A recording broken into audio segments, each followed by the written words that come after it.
This is Podcast Ace. This is also Podcast Ace. Notice the difference? Yeah, he lost his jacket and a few organs, but man, where did this jacket go? Luffy, shut the fuck up.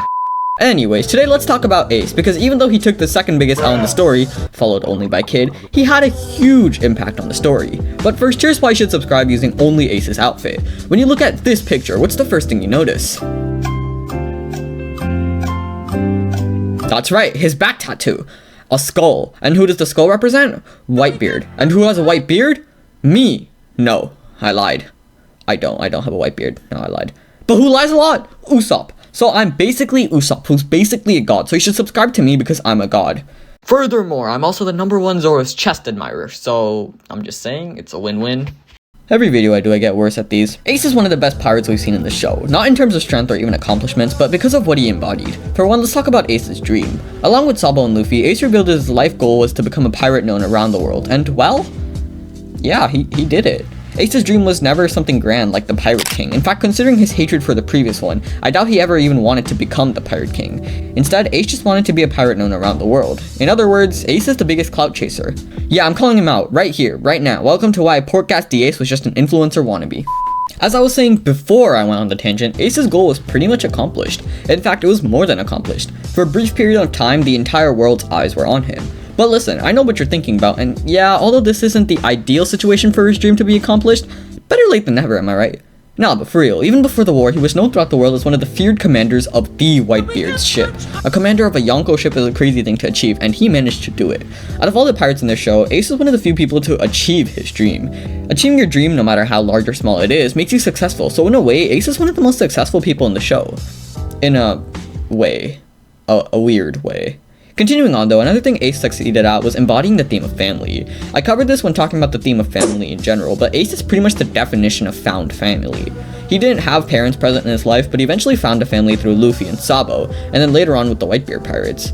The pathway Ace took is similar to the pathway hundreds of thousands of pirates in the show took, and he was the person who was arguably the most successful in creating a found family. Seeing how the entire war was waged solely for him, I think was incredibly successful actually, in finding a family that cared for him. And to wrap up the big three themes of One Piece, freedom.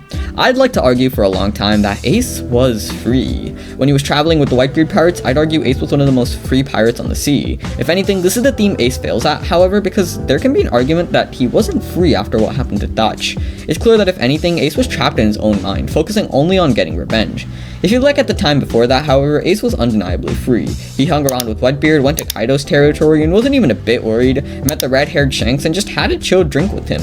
And he just did shit. A lot of shit. Free shit. Freedom shits. I should stop saying the word shit. But now that we've talked about him as a pirate, let's talk about him as a person, because, well, there's a lot. Firstly, I want to talk about his family relationship, specifically with Garp. Ace was by far the best character at showing the true conflict within Garp. Since most of Garp's families are criminals, there's a massive struggle within himself to choose between his job and his family. There are two wolves inside of him. Regardless, even the survival of Ace as a child was a result of the struggle between this man. Although as a marine, he should have killed Ace on sight, his sense of justice was different, and Garp kept Roger's hair alive. Garp's struggle on the podium, however, was one of the most heartbreaking things to watch. In Garp's mind, this wasn't as clear-cut as when he kept Ace alive in the first place. Back then, I'm confident in Garp's mind he wasn't worried about the harm a baby could do. This time, it was different. He was sort of shackled in by the weight of his role and job, meaning that he was helpless when it came to saving Ace. He chose to stand by his job and watched as Ace got, well, we know how that ended. Ace's character was pivotal in displaying Garp's character to the fullest, which I think is essential to the plotline. We could always tell that Garp went easy on his grandchildren, in a weird, strangely concerning way, but we didn't know what would happen if the two sides of him got into a conflict, and well, Ace showed us exactly what would happen. There are two wolves inside of Garp, and they got into an argument. Okay, I'm sorry. Continuing on though, Ace also showed us a lot of important lessons, starting with don't respond to the most obvious bait in the book, and don't fight an admiral. Both of these are quite important if I do say so myself. Anyways, although Ace was fire, he showed us why being hot-headed is a bad idea. That was the worst joke I've ever made, I'm washed.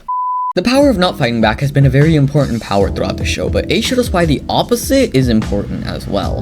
Like, the opposite as in why it's bad to fight back instead of, You get what I mean. Pointless vengeance doesn't always end up the best. Although Blackbeard killed his crew member, Ace charging in headfirst to bring Blackbeard back only led to thousands of more of his crew members being killed. Ace being blinded by his desire to get vengeance showed us why we shouldn't do that, and even though we may hate someone, we should probably just wait for a better time to get revenge.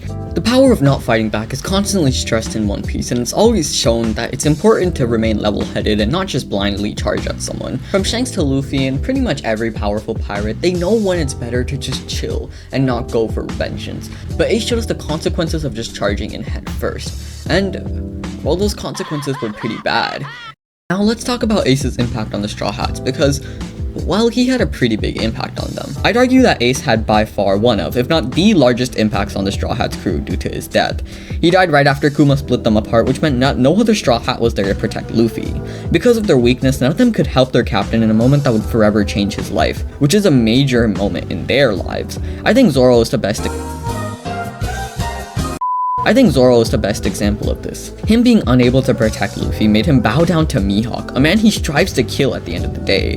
The death of Ace sparked the desire to train like hell for each and every crew member, and acknowledging their own weakness was the first step towards their growth. But now to focus on Luffy, because Ace's death did affect him quite a bit. Although every crew member felt helpless after finding out about Ace's death, no one person felt as weak as Luffy did following the war. Luffy couldn't save his brother even though he was right next to him, something that haunts him to this day. And to make it all worse, even though Luffy went to save Ace, Ace eventually died to save Luffy.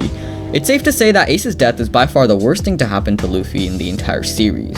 He was emotionally ruined for a while, and watching him grieve is utterly heartbreaking. Luffy is by far the most affected by his death, and his training with Rayleigh was inspired by his inability to protect Ace.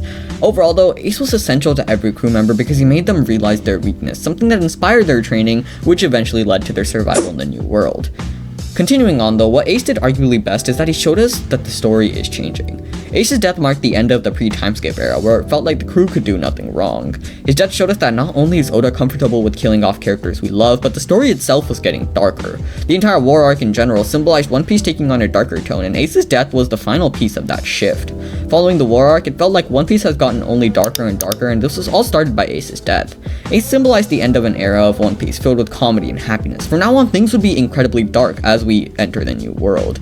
The New World is 10 times more difficult than anything we've ever seen before, and Ace's donification was the way we got introduced to that idea. But another thing Ace did extremely well was, well, he made us cry. There were a lot of heartbreaking moments surrounding the life of Port Gastier. Some could argue that his entire life was just one tragedy after another. From the heartbreaking Rouge flashback to when Sabo pulled a Watergate, holy shit, I'm going straight to hell for that one. A lot of moments around Ace's life have been tragic. Dude, I cannot believe I wrote that, what the fuck? And then you have the war arc, which was just one tear-jerky moment after another. Ace has constantly made us cry, and honestly, watching people grieve his death gave us some of the most difficult to watch scenes. So, good job, Ace. You're a great jerker. Of tears, I mean. That's obviously what I mean. I don't know what else you would think I would mean. Oh yeah, and finally, I feel like I should mention this, but Ace literally changed the world. Like, the entire war was because of Ace, and that kind of changed the balance, and you get what I mean. Overall though, Ace's impact on the story is undeniable. Even though he may have had a tragic ending and fell for the most obvious bait in the book, he still had a humongous impact on the story. He helped shape Luffy as a person, marked the end of the happy era of One Piece, and even showed us why pointless vengeance is stupid, and that is just to name a few things. His presence in the story is still felt today as we get to see his will being carried on by Sabo and Luffy, and honestly, I think he's one of the most influential characters in the show, and one of the best pirates we've seen. Oh, but you may be wondering why I decided to talk about Ace. Well, I was shopping and, well, let me just play the clip. It's Ace from One Piece. It's Ace from One Piece. Overall though, that's it for me. Thank you.